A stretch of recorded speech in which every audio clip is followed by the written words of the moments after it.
Hi, Lauren. Hi, Shannon.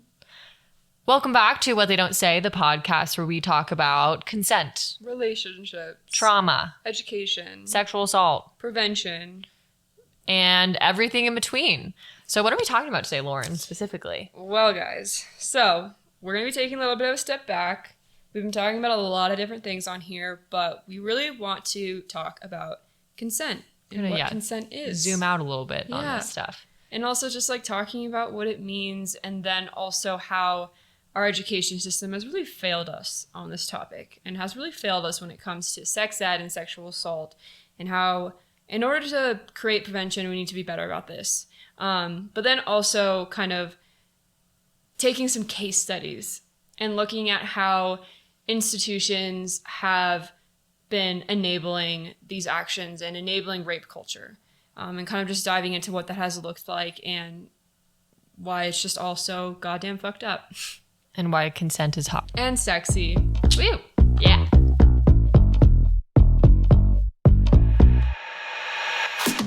My hair is so tangled. Do you see this? Lauren does not brush her hair. Guys. Oh my god. I think that this conversation has like two different parts, right? Like when we're talking about, there's like that question of like, what is it? And I also think we like talk about it. It's like, what is sexual assault? What is rape? Like why are they different? How are they different? And like, I think that it's interesting because they can be different from like a legal perspective, right? There's like actual different laws in each state about sexual assault and about rape. Right. And what each one is.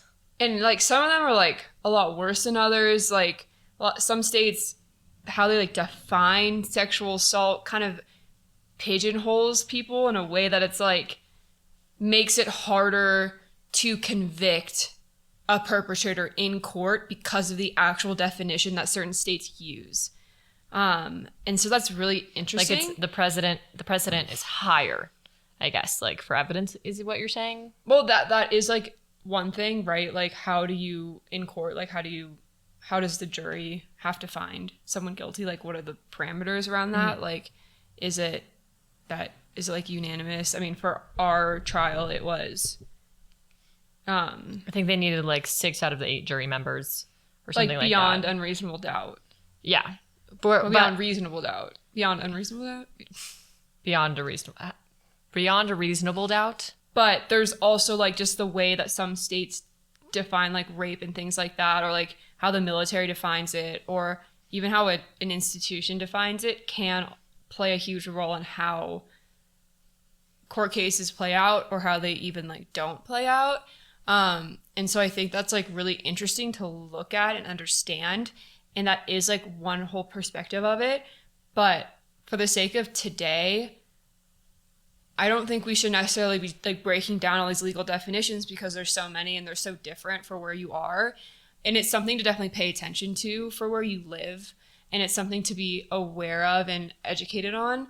But I think from just a digestible standpoint, we kind of just want to talk about it in the way of like, you know, I feel like I have had a conversation with like a lot of like guys and stuff like that who aren't very educated on this topic, and they literally don't fucking understand what it means for someone to be assaulted. And like they like might think that, oh, like, you know, how do you define that? Or like, what does that like mean for you? Like if you're drinking, is that automatically assault? Like, you know what I mean? Like, mm-hmm. I think there's just a lot of like these weird gray areas that people don't really understand. So as a whole, sexual assault is any unwanted sexual contact without your consent. So, you know, in order to understand sexual assault, we need to understand what consent is. Consent is an overwhelming like willingness to participate in a sexual act, whether that's like touching, kissing, sex with penetration, all of that stuff. And so like I was reading an article earlier today that was talking about enthusiastic consent, which is kind of a new term these days.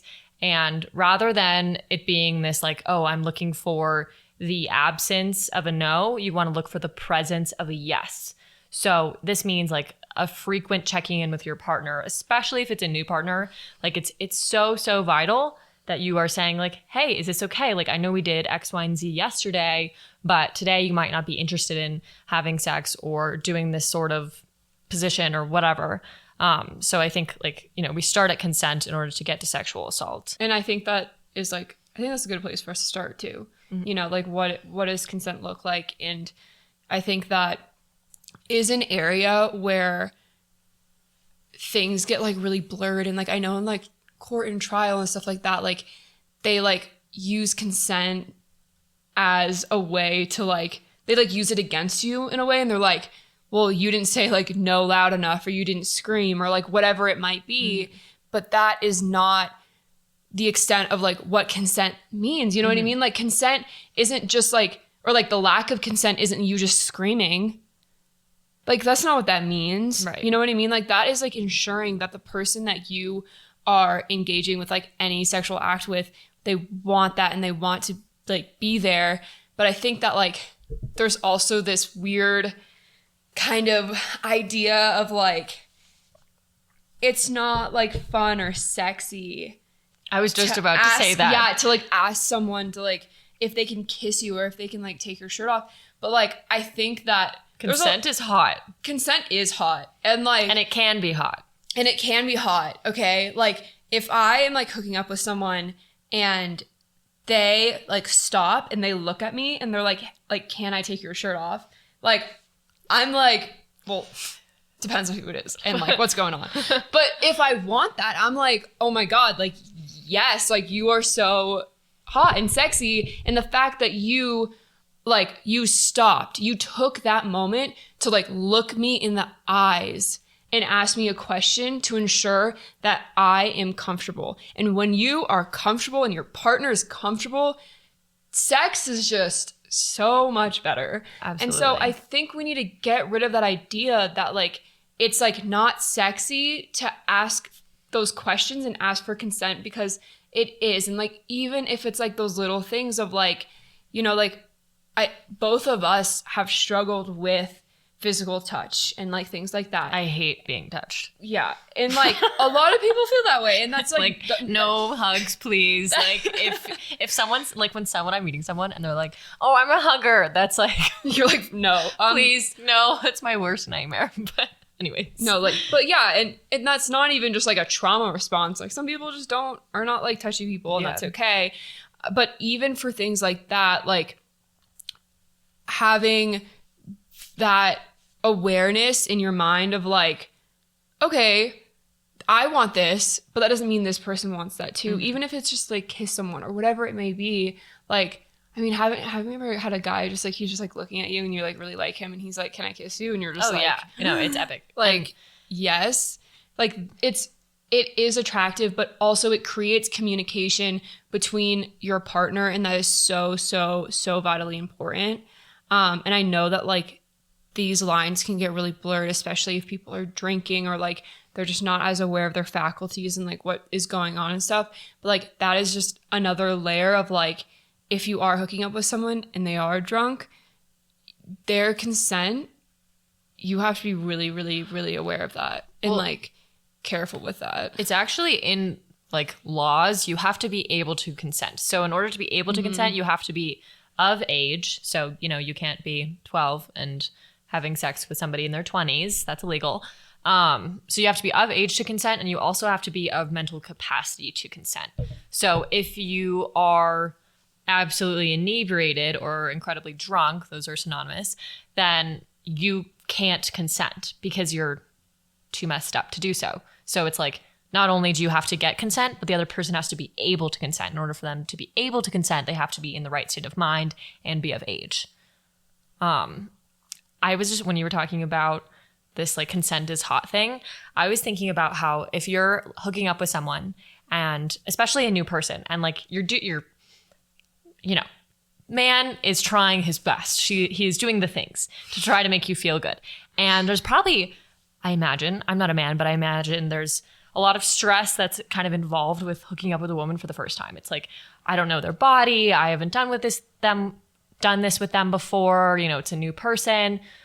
But like, imagine if you could look at consent as also a way to know if your partner is feeling good. So it's not just a, yes, I want to do this, but it also can be a check-in of like, does this feel good? So it's, is this okay? How do you feel about this? And does it make you feel good? Right? So it doesn't also, like, it doesn't just have to be about, are you okay with this? It's like, I want to make you feel good as well. Which once again, just kind of goes back to this whole consent is hot thing. Like it really is. Yeah, that was the end of my thought. Yeah, I mean, I think that like where part of the issue comes in here is that like guys, especially, and girls, like when you're hooking up with someone, you are in a state of mind where your awareness kind of leaves. Mm-hmm. And you're not thinking straight. You might not even really be thinking about your partner. Like maybe you are just like, I want to get my dick wet so bad. And like, that is all you are goddamn thinking about. Or vice versa. Like a woman just being like, I want this man inside of me. Like that's the thing. And you don't take that time. And I think that there is some sort of societal, cultural idea that like men have the right to do that. Or a woman. I just think it's really important to also talk about men getting assaulted here. I agree, but I'm saying it in this way because like for the majority of, society, like men have had like ownership over women. True. And so that's what I'm talking about. Okay. I'm talking about this idea of like men thinking that like they can do whatever they want and like they can get away with it and they have every right to have sex with you. Women are property. It's a saying. I didn't come up with that. Okay. Just clarify. That was not something I came up with. It's just like, it's an actual saying that like I've had friends say. I've even said it like as part of joke before, but in reality, it's like, why am I actually making that okay? Like, it's not okay. Yeah.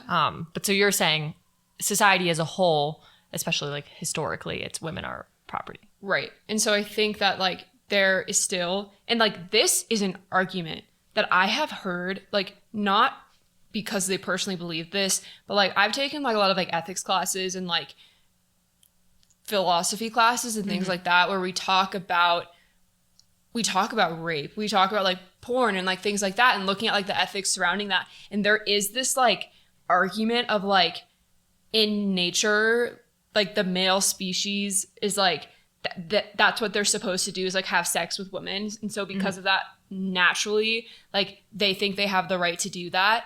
And I have actually heard that argued, and it's so interesting, but like fucked up. But I think it's true. And I think that is why we have, rape culture and like locker room talk and how it gets enabled when one person has that mindset and then there's like they're surrounded by a bunch of their bros and then that like enhances their mindset. And then there's like that idea of like protecting your brother or like whatever it may be, protecting your teammate. And then all of this stuff gets exploded and like so much worse. And normalized. Like when did it become cool to not respect women? Like I think it is so cool. I think that like it used to just be fine to not respect them. Yeah, because we didn't even get the right to vote until like yesterday. But like really, because like with my ex-boyfriend, we'd have like a date night or something, and then we'd come back and all the guys would be like, oh my gosh, like that's like, oh my gosh, you're such a simp, like as a bad thing, like, oh my gosh, I can't believe you did this for your girlfriend, like that's so gay. Like they would always say shit like that. And now I'm like, wait, isn't it so much cooler to just build a woman up and like not support disrespect her? Like, yeah, why is it cool to disrespect a woman? Like, why can't you just be like, yeah, I love women's rights, I support women, they should be able to do everything that men can? Why is it this thing of it's not cool to build women up anymore? Could be like a weird like pride thing. It could be like power dynamics. Like yes, I know I have come across a lot of guys who get very, very, very threatened by a woman who has like an opinion. Heaven or forbid. Is smart or like wants to have some badass career or like whatever it might be.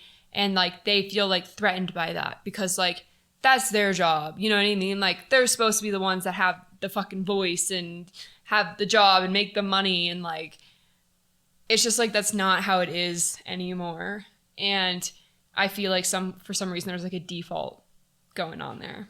So like with it kind of becoming the norm of like disrespecting women, I do think there are a fair amount of groups in society that like specific groups that enable this sort of behavior where it becomes the topic is always like, be a man, do this, like, oh yeah, go fuck her, fuck all these women, like fuck as many as you possibly can, do this, do that. But like, heaven forbid you actually have respect for women. And I think some of those groups in particular are fraternities, I would say, as well as like some military stuff. But specifically, fraternities heavily kind of promote this sort of behavior. Yeah, I think that, especially from like a college perspective, and even from, you know, like looking at professional like sports organizations and collegiate sports organizations and things like that, like there are stats that say that, you know, I think that if you're in a sorority, you're like 300% more likely to get raped by a fraternity member. The rates for violence against women and like the NFL and stuff like that are super, super high. And then also just like in my undergrad, and I've talked about this before, like our like really good sports teams, like there was so many assault complaints against the players and nothing would ever happen to them because that's where they the money were is. Athletes and they make the school money and like all this stuff. And I'm sure it's the same thing for like, you know, our football team at CU. So I think that we don't know that for a fact, but I think it's just the same in a lot of sports. And like the thing specifically about fraternities is like Greek life, like when you're in Greek life at schools that care about it, which are the majority of universities, like you are put on a pedestal and it is this, you know, sort of quote unquote elite social group and you are with the brothers. And so, you know, if you have 40 guys living in a house that are throwing massive parties, like of course there's going to be sexual assault. Like why do you think the rates of sexual assault are so much higher at universities? It's because they have the environment to do sexual assault, commit the crime of sexual assault more often. Yeah, I mean, if you're throwing a party in your house, okay, and it's a bunch of guys, you know, they're throwing a party in their house where they have their rooms right above, they have alcohol, and girls can show up, but if girls bring their guy friends can't come in. It's just the girls. So they're already vulnerable because of that. Mm-hmm. They're vulnerable because of alcohol, they provide the drinks, of drugging. And they're vulnerable because these men have like their bedrooms right at their fingertips. You know, they don't have to like drag them into an Uber or like walk them far away back to a dorm or whatever it might be. So there's a lot of things that are at their disposal. And I think that like something that has been really interesting is that like we're seeing these like really, really fucked up things year after year that are happening in frats. And I think that a lot of people make this argument of like, oh, well, in every institution, you're going to have a few bad apples that do bad things. And that's true. But this is one of those institutions that is enabling that even further. And I liked there's an LA Times article that we can link that it's an opinion article, but I do think that the things that they're saying are really, really spot on and really interesting. Wait, even before you dive into that, I have a really brief story time. So 2 Halloweens ago, I was at a frat party and I wasn't a big frat goer in general. I just frankly didn't really like frat parties. I thought they were kind of lame. But I was at this frat on Halloween 2 years ago. And there was a shooting a few streets away from the frat house. So there was like a shelter in place order. So, you know, I'm literally locked, like at a lockdown inside a fraternity. And like for me, I just like stood there with my friend and we just like talked. Everything was fine. I made it home that night. But what I had learned was that a girl had been drugged and gang raped.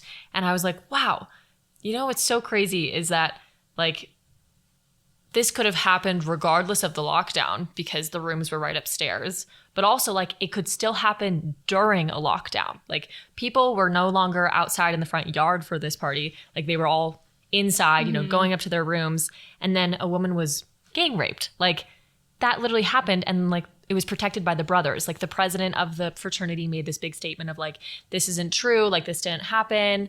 But I'm like, they literally like protect each other at the fraternity because they're like, we are brothers, like we have your back, and like once you're initiated, like we are together forever, and like that whole thing. But I'm just like, fuck, man. Like, I could have been one floor below this woman who was getting assaulted, and like, I didn't know. And I'm sure brothers saw it happening and were like, oh, nice way to lay pipe, Yeah. Anyways, that happened like I think a decade ago at my undergrad institution, and I'm gonna call them out because I don't give a fuck. But I went to Vanderbilt, and they had this whole thing with the football team. This group of guys on the football team gang raped a girl, and they filmed it. That's gross. They filmed it. Like, the guys that weren't gang raping her just stood there and filmed this girl getting raped. That's really nasty. And to even think that anyone could have any morsel in them that thinks that's okay. Like, what the fuck are we doing? And it's like, okay. It's a cultural thing. And then universities try to cover it up and brush it under the rug because they don't want to look bad. Mm-hmm. But you know what makes you look worse is when you cover it up and then it gets uncovered. Why don't you just like own your fucking shit? Mm-hmm. That's the only way that we're gonna be able to like attack these issues head on.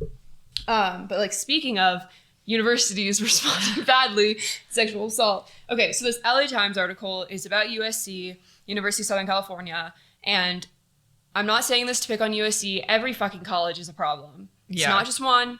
Like, every goddamn college is a fucking issue, and they don't do enough. And when it comes to sexual assault. Yes. Yeah. But in this case, this was from 2021, and students were pissed off at the school for how they were reacting and responding to sexual assault, and they, in specific to fraternities. And so USC students, fed up with the administration's failure, are calling for abolishing frats, as are students at many other universities nationwide. This has been a huge controversy. That idea of like, should we abolish Greek life or not? I'm sure it'll never happen because there's too much money in it, but it is something that some universities have done, which is, commendable. We're like getting rid of quote unquote like the big problem fraternities. Yeah. So it says, at the town hall, USC Provost Charles Zukowski seemed to not understand the systemic problem. I think that this is really key. And this is what I was talking about earlier. He insisted it is individuals who commit crimes. It isn't the entire organization. So he's failing to understand how fraternities in Greek life are enabling this like rape culture. And it's kind of just like denying any sort of ownership that fraternities could be liable for this stuff. They kind of did some like digging here, and they got emails from USC frat members where misogyny and racism were just like a common theme. And in these emails, it was Kappa Sigma members who were calling women beat bitches and slutty, disease-carrying tramps. Parties were described as sex markets. Oh. Come out, get drunk, and get your dick wet. They also included a lot of homophobic and racist slurs. So we're seeing how this culture is just being like fostered in these ways in fraternities. And normalized as well. And this is what's really interesting too. So they're talking to a woman, and they're talking about like Greek life, and it says like Greek life convention give fraternities more power than sororities to dictate where and how socializing happens. Sororities can't have parties. They can't throw parties. Only frats can. In general? Yes. Because like our date dashes, sorry, neither of us were in Greek life, so that's another part of this. But so date dashes those are a sorority thing though. Oh, like they've like I think sororities do have parties, but in general the rules about like alcohol liquor and all stuff. of that are way more strict at sororities. Whereas like, before people are initiated into frats or during like rushing and all of that, a lot of the ways to get in are related to like how many beers can you drink and like hazing and all of that, whereas for sororities it's a lot more based on just like, are you hot? Yeah. So if that like creates a like whole nother issue of like where these parties are happening and where people are getting fucked up, which are most common at frats. And this was a quote: "It creates a binary between men and women in which women are the prey. And as prey, women basically learn to view themselves as objects of sexual pleasure rather than independent human beings. This leads not only to rape culture, but to women not considering themselves to be victims after a case of harassment or rape." So now we're getting into that idea of blaming yourself. Classmate, 33-year-old USC alumna, recalls being raped at a fraternity party her senior year and telling herself to shrug it off. "You're kind of brainwashed, especially when you're a part of Greek life, to think all this is so normal. I thought it was my fault." You get punished for being sexually open or acting in a way they perceive to not be inappropriate. So that really induced a lot of shame. She internalized it, saying, like, "I'm a slut. That's just who I am." So it's just a woman that they were interviewing who went to USC. It kind of just like finished by, you know, saying that like all this is not just like about like a few bad apples that are in fraternities. It's about organization structure to dehumanize and endanger women at university sanctioned events. And then just like goes into a little bit more of just like the mistreatment of women in these areas. And kind of just that idea of a lot of times frats just get away with this, and when they get away with it, they learn that they can keep getting away with it, so they keep doing it to like connect into that. Kind of my first introduction into learning about how fucked up frats were when I was in high school, and I did a debate on if Greek life should be abolished, and I had like knew nothing about this, and I really didn't know a lot about sexual assault either, and I just like read this article that at Yale University, a frat went around in 2010 chanting, "No means yes, yes means anal. My name is Jack. I'm a necrophiliac. I fuck dead women and fill them with my semen." Ugh. And they went around the campus and chanted this, including in front of like the Yale Women's Center. Okay. That's like, I'm sorry, but there's like being disrespectful and like gross, and then there's like doing it super openly. Like, I cannot imagine walking around campus saying something disgusting saying something as disgusting as that. Like, why are you so proud? Like, yeah, why are you so proud of the fact that you're disrespecting women and saying these things about them? It's also just straight up fucking gross. It's disgusting. I'm a necrophiliac. Like, ew. Like, yeah. Anyways. Well, so after this, the Yale Women's Center came out and said that this was an act of hate speech because it was an active call for sexual violence. And then they were criticized for that, which is really interesting. And were they criticized by, like, the Women's Center was criticized by other things like on media, campus? Just media outlets. In general? Yeah. Okay. And I just, like, I think that's, like, really interesting. Like, we're criticizing the Women's Center for standing up and saying that this is not okay, instead of the Yale frat that was saying that consent is stupid, and if someone says no, that means shove your dick in their ass, and then saying that you fuck dead women. It's just like, it's a little bit mind-blowing. I think any reasonable, mentally stable human would look at that statement and realize that that statement is not meaning good. Because if that's not hate speech, and if that's just okay, like, what are we teaching society? Well, that, but it's just like any person with their head screwed on straight would look at that statement and at least think, ew, or at least think like, oh, that's not great. Obviously, it's fucking awful, but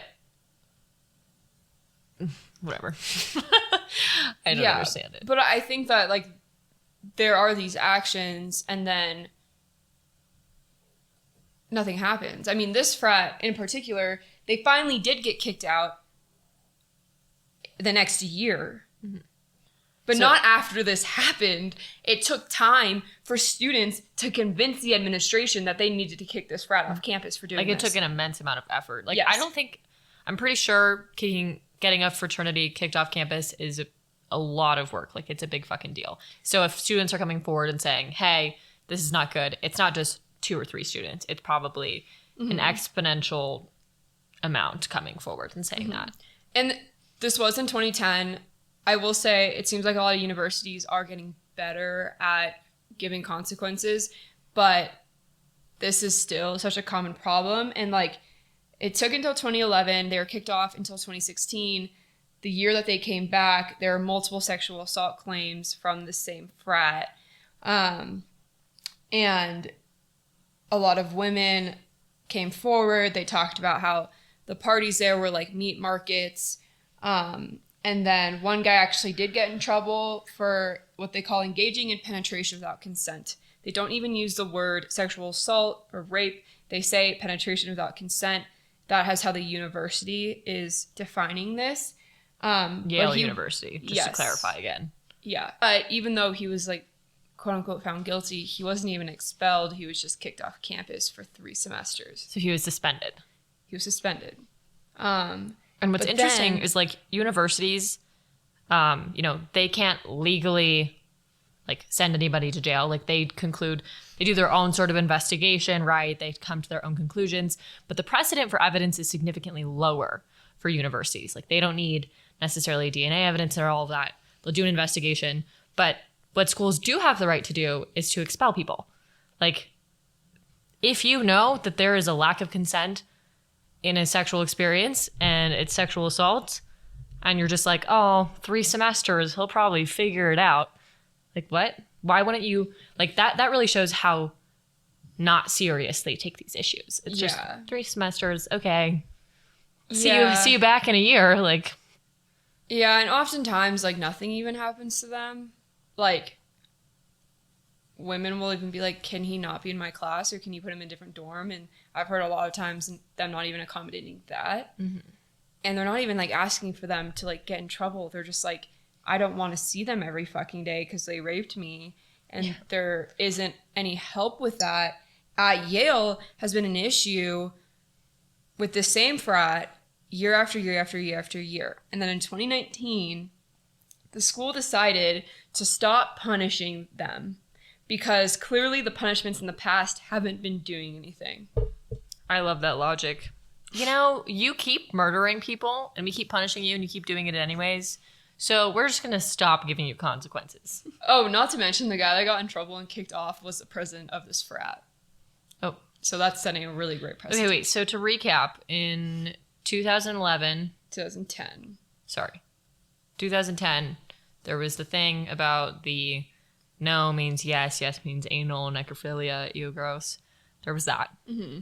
And then women's organization was like, that's not cool. And everyone's like, oh, it's totally fine. And then in 2011, they get kicked off. Mm-hmm. And then they come back in 2016. And then immediately get in trouble for sexual assault again. President of the fraternity suspended for 3 semesters because they found him guilty of assaulting a woman. And then in 2019, that's what's next. Yeah, they decided to not punish them, the frat, anymore. Also, when I say like punish, they're like, one of the punishments was like, you guys need to go through sexual assault training. Why hadn't they gone through sexual assault training to begin with? Why are we waiting until they commit the crimes to have them educated? Why are we not educating people in goddamn fucking middle school on this shit? Like we have sex ed and we don't talk about sexual assault. At least like I didn't. Yeah. Like I remember I had I think 2 different health classes throughout like my middle school and high school career. One of them was in 8th grade and it was like a really small group of girls, and I specifically remember looking at a lot of pictures of like STIs, like this is what it looks like if you have chlamydia, this is what it looks like if you have AIDS, like here you go. But I don't remember a single conversation in that first health class about consent or lack of consent. But then the next set of health class, I remember it was like really focused on drugs. And the only thing that I learned about sexual assault as well as like actual sex was like how to put a condom on a man, I guess. How to put a condom on, and then if you have sex and you didn't want to, then that's assault or rape.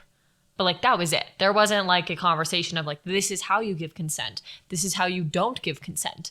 It was just like, yeah, it's rape if you don't give consent. So like, that's not a good thing. I really genuinely hope that like it has gotten better, and I don't know what sex ed in middle school looks like anymore, but if it hasn't, it needs to. And if it has, it's not good enough. There's no way it's good enough because this is so new. Like, these conversations we're just starting to have, but there's all these generations of people who have never had that education. And I also think about like our parents and stuff like that who, you know, this was never talked about ever at all. Like, these were not conversations that were happening in your friend groups, in your schools, in culturally, they just like weren't happening. We're finally having them now, which means that solutions are hopefully coming out of these conversations and prevention measures and things like that, but it's still so new. And if we aren't implementing these education systems throughout people's lives, it can't just start when you get to college. Right. It can't, because like at that point, like you're a pretty fucking fully formed human being, and like you have certain opinions, you know, you have a long way to go, but you have certain opinions and you believe certain things, and you've created a lot of those beliefs leading up to college. And so we have to ingrain in younger individuals what consent is, what sexual assault is, what that looks like, what that means, in order to ensure that when people grow up, then they know better. And like, this sounds so stupid. This might sound really stupid. I was having a conversation with a woman yesterday, and this was about the environmental world, okay? Okay. But I promise you, I have a point to this. Okay. Just bear with me. I believe you. But I was talking about how in order to ensure that people are passionate and care about the outdoors and the environment and protection and things like that, you have to bring them outside when they're kids. Not all the time, but oftentimes that's how you help foster care, because if they go outside, they experience the outdoors, they fall in love with the outdoors, they'll want to protect those places. And that's why I care about what I do, and that's why I care so much about environmental issues, is because like I grew up outside. I grew up skiing and climbing and all these things, and because of that I care so much. And we were talking about how there's been a huge issue with people going outside and then destroying the outdoors because they litter, they don't know how to clean up after themselves because they didn't grow up with that. They never learned leave no trace principles. They never learned any of that growing up. So when they go outdoors now, they abuse that privilege. And sounds weird, but it's the same thing. Like, if you don't grow up learning how to respect yourself, how to respect the opposite gender, if you don't have these conversations of like consent and sex and things like that, then you're going to grow up and you're not going to understand how to act. You're just not. And you're not going to have a sense of respect that maybe you should. You're not going to understand that it's important that your partner wants to have sex with you or wants to kiss you or whatever it may be. And those things should be practiced. And I think about like in high school, and you know, and you're so young and you're finally starting to like kiss people and like all this stuff. And I don't remember any boy ever asking if they could kiss me or asking if they could like take my pants off or my shirt. And you're like 16 years old, so like you don't really understand it either. But you should. Like, those are conversations that you should be having at that age. And like when you are 15, like you're young, but like people should be asking you if it's okay to kiss you or whatever it may be. And we just like don't learn that. Yeah. We're so big on talking about like safe sex, use a condom, use birth control, pull out. But like, what about consenting to sex? Like, that sounds pretty safe to me. Like, why is it always just about the STDs and not about like wanting the sex in the first place or not wanting it? And something that I am pretty passionate about as well is, you know, teaching children about consent. Like, I'm talking young. I'm talking elementary school. I don't think we need to necessarily dive into STDs or anything like that, you know, at the age of 6. But what we should be teaching them is, what are your private parts called? None of this bullshit of like, this is your pee-pee, this is your hoo-ha, this is your dingle, whatever. Like, we should be teaching. It's a motherfucking penis. Learn it. Yeah. This is a penis. This is your vagina. One of the reasons that it's so important to have like the correct anatomical terms is because if somebody violates a child, they're not going to be like, oh, someone was touching my hoo-ha, and like you can probably infer what that is. But this way it's correct, and they can say somebody touched me, like touched my vagina, and it didn't feel good and it wasn't right. Like you have to first teach them what these body parts are, and that like it is up to you who touches them and who doesn't touch them. This kind of like goes back to having your parents have these conversations with you, which a lot of parents don't really know or don't really understand or aren't really educated that it's important to talk to your kids about these things. And it's uncomfortable. It is uncomfortable for sure. But like, you know, I think about how like a lot of women are like shamed for being sexual, and we're like, or shamed for like masturbating or like things like that.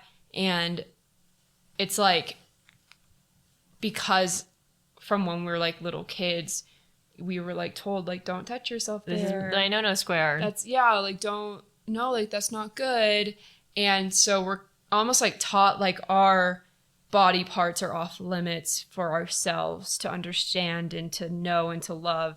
And I think that's really weird too. And it's like, if you can't have those conversations with your kids, then they're going to grow up and it's going to be hard for them to talk about, you know, even just like saying the word vagina and like talking about your vagina and like having those conversations, or talking about sex and having those conversations with partners can be so hard because it's so foreign, because we didn't grow up like that and we were kind of shamed for it if we did talk about it.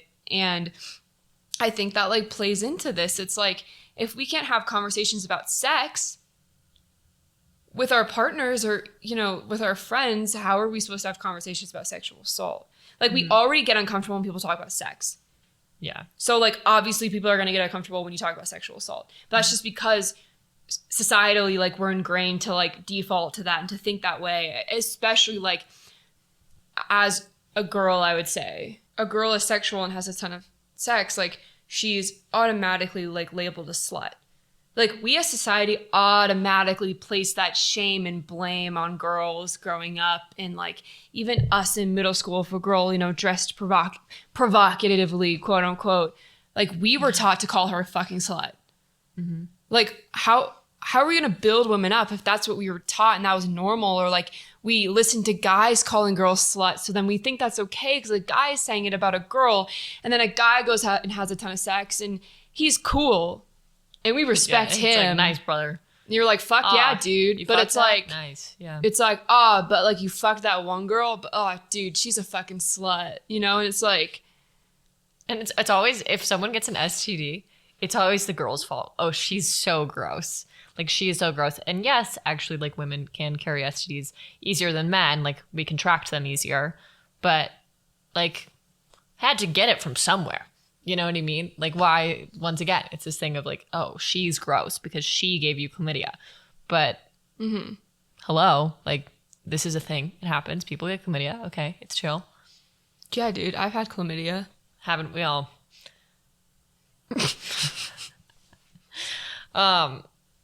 Okay, circling back to this conversation about, you know, health class, men, women, we need to be having these conversations. And so, you know, we talked about consent. In order to talk about sexual assault, you have to know what consent is. Consent needs to be taught. In order to know what consent is, you need to know what your body parts are, which means we need to be teaching kids at a young age, this is what your no square actually means. This is why it's not okay for other people to touch you. Like, sexual assault, talking about it with children.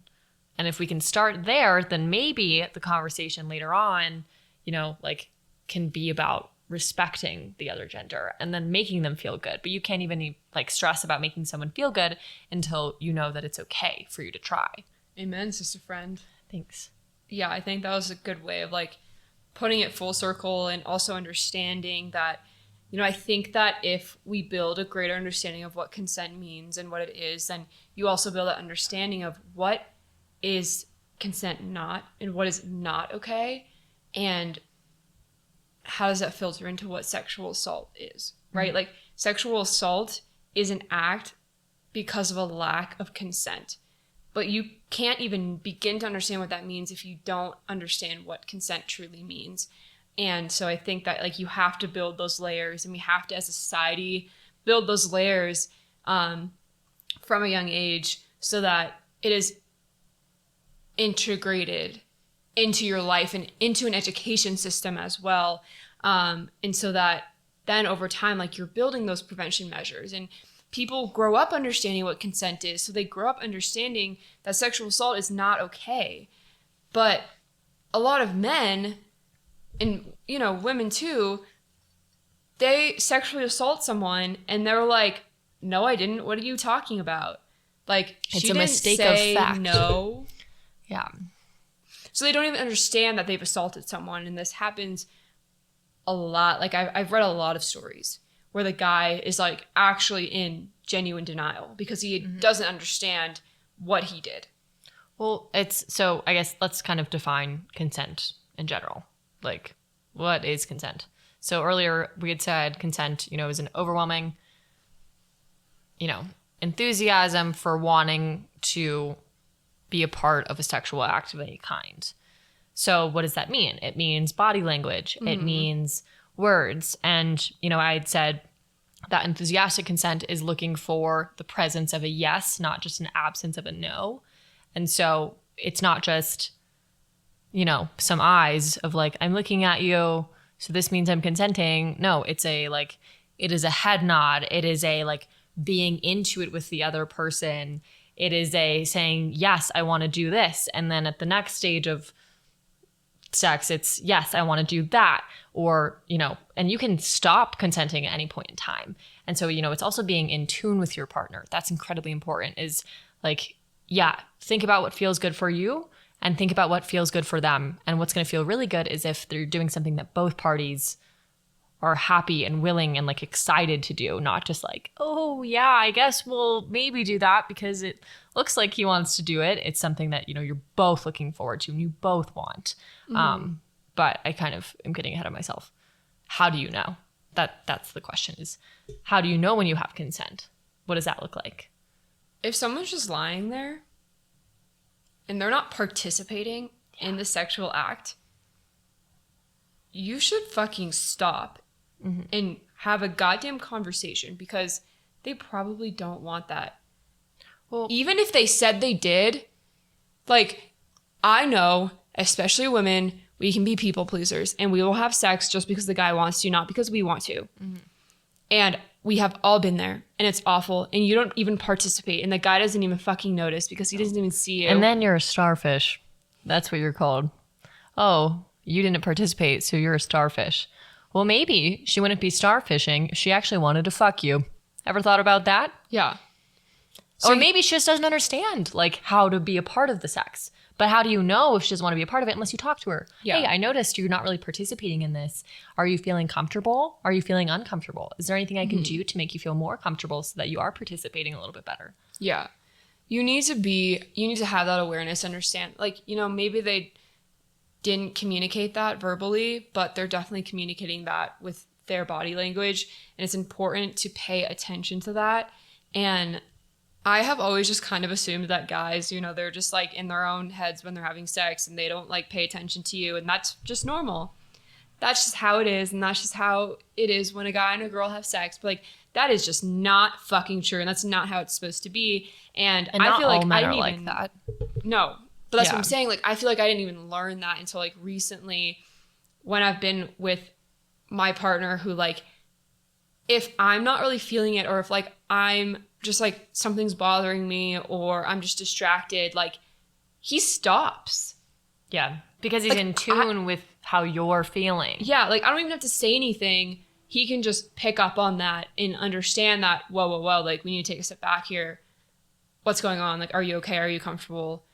And I think that like does take some emotional maturity and some time and things like that, but that's how it should be. And I think that like I grew up just like thinking that the guy can do whatever they want and they're going to be in their own heads, and like I don't really matter that much, and they're just, you know, trying to get one in.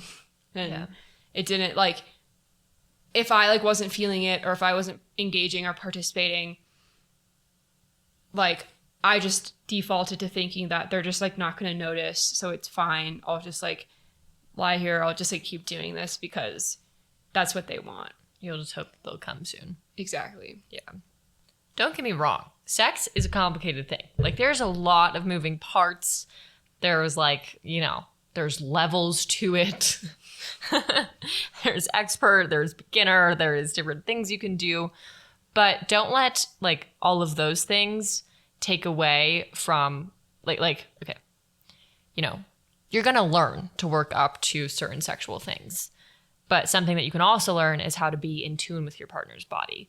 And being in tune can lead to better sex, as well as ensuring that you 100% have consent with your partner. So like you were saying, you know, my partner just stops when he senses that I am not comfortable, or that like something is a little bit off. And he probably got there because over time, you know, he's like paying attention to how you're feeling, and like he knows what's quote unquote normal for sex and what's not normal for sex. And that all takes practice. And so it's like being incredibly aware. And like I was saying earlier, not just thinking about yourself, but thinking about how your partner is feeling. Because a lot of sex should be about your partner, not necessarily just how you feel. If you're both thinking about how the other one feels, then you're both going to be happy. Mm-hmm. And it's going to feel good for everyone. Kind of just tied back to a little bit earlier about like lack of understanding what consent is, and like, you know, we didn't necessarily know what sexual assault was. Like, we had an idea, but it wasn't talked about a lot, so we each had our own views on it. Right after I was assaulted, when I called my friend, I said, I think I was raped. And the I think was probably related to some denial, some confusion, some shock, but it's also related to I didn't really understand exactly what rape was. I didn't fully understand how it would feel after. I mean, yeah. I didn't fully understand what consent is and how to give it versus not give it. Yeah. I mean, you're preaching to the choir, man. Like, someone else had to tell me that I was sexually assaulted. Like, that doesn't feel great. And to think that I just lived in so much denial because I was like, that didn't feel right, but you know, guys can do what they can want to do. And so, whatever. So, you know, we've talked about in previous episodes how denial is like a really big piece of your post-sexual assault reaction. But I wonder if denial would be less common if consent and sexual assault was talked about more in schools, in colleges, with parents. Absolutely.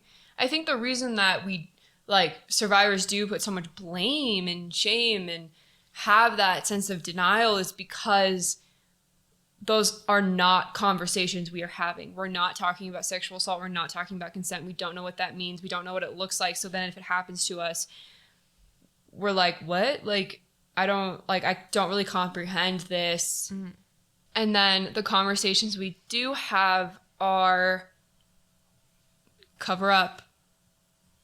Don't drink too much, don't do this. And so those are ingrained in our brain of like, oh, well, if I dress revealing, then I'm asking for it. Or if I'm drinking, I'm asking for it. So then we grow up with those narratives in our head of that's how it is. So then if we were drinking or whatever it may be, then we blame ourselves because growing up we were told not to do that. And if we did that, then something bad would happen to us. And we did that and something bad happened.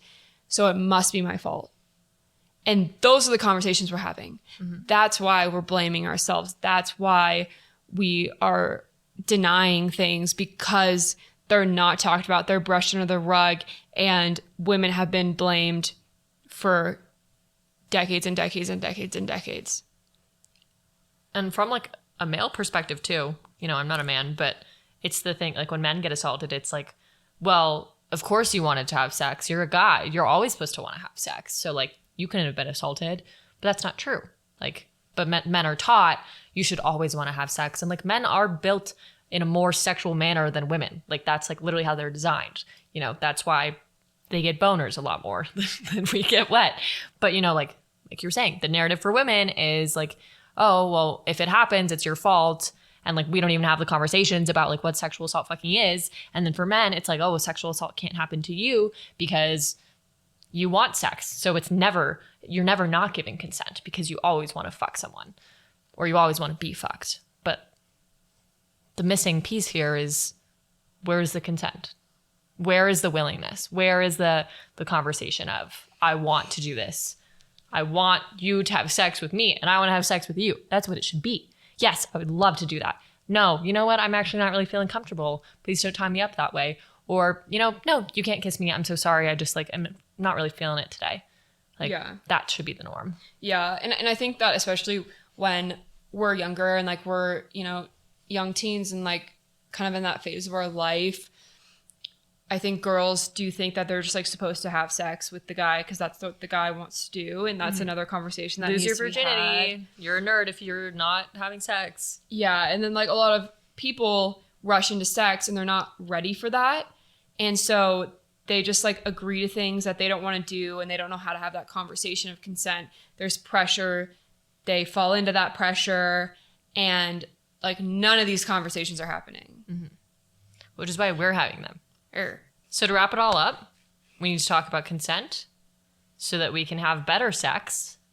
Consent is hot. It is hot. It is cool. It is sexy. You can use consent as also a way to make sure your partner is feeling good. For certain cultures in society that perpetuate this conversation of like sexually assaulting women, such as fraternities, such as, you know, sports teams. Don't fuck with that. Do not like that. That should change.